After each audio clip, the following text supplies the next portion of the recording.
ஐயோ ஆத்தே, நான் என்னத்த சொல்லுவேன்? இந்த வீட்ல இப்படி ஒரு காட்சியா? ஐயோ, இவளுக்கு இந்த பழக்கம் வேற இருக்கா? என்னடி இது நடு வீட்ல உட்கார்ந்து சாப்பிட்டுட்டு இருக்க? பார்த்தா தெரியல, இது பிராண்டி பாட்டில் நினைக்கிறேன். அதான் சரி குடிக்கலான்னு உட்கார்ந்துட்டு இருக்கேன். ஐயோ ஐயோ ஐயோ ஐயோ, இது கடவுளுக்கு அடுக்குமா? காவியா, என்ன இதெல்லாம்? பொறுமையா இருங்க, ஏன் இப்படி டென்ஷன் ஆகுறீங்க? ஐயோ, சத்தம் கேட்டு எல்லாம் ஒவ்வொருத்தரா வந்துட்டு இருக்காங்கல்ல, எல்லாரும் வரட்டும், அதுக்கப்புறமா பேசிக்கலாம். காவியா, என்னம்மா இது? நடு வீட்ல உட்கார்ந்து என்ன பண்ணிட்டு இருக்க? பார்த்தா தெரியலையா மாமா? இது சரக்கு பாட்டில், இது கிளாஸ் மாமா. இதுல இத ஊத்தி கொஞ்சம் கொஞ்சமா குடிக்க போறேன். அடியே, என்ன கொழுப்படுத்த போயிருக்கியா? உனக்கு எம்புட்டு தைரியம் இருந்தா இந்த வீட்ல ஒருத்தியா இருந்துகிட்டு இப்படி ஒரு காரியத்தை பண்ணுவ? எத்தனை நாள் அடி இருக்கு இந்த பழக்கம்லாம் உனக்கு? அம்மாச்சி அம்மாச்சி, டென்ஷன் ஆகாதீங்க. உண்மையை சொல்லணும்னா எனக்கு இந்த வாடையா ஆகாது.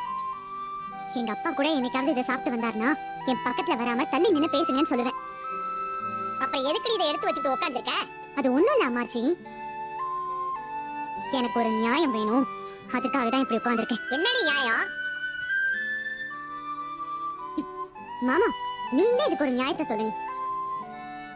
கல்யாணத்தன்னைக்கு இவர் என் மனசை நோகடிச்சதாலையும் தப்பான சில விஷயங்கள் பண்ணதுனாலையும் இவருக்கு நான் ஒரு தண்டனை கொடுத்தேன் மாமா.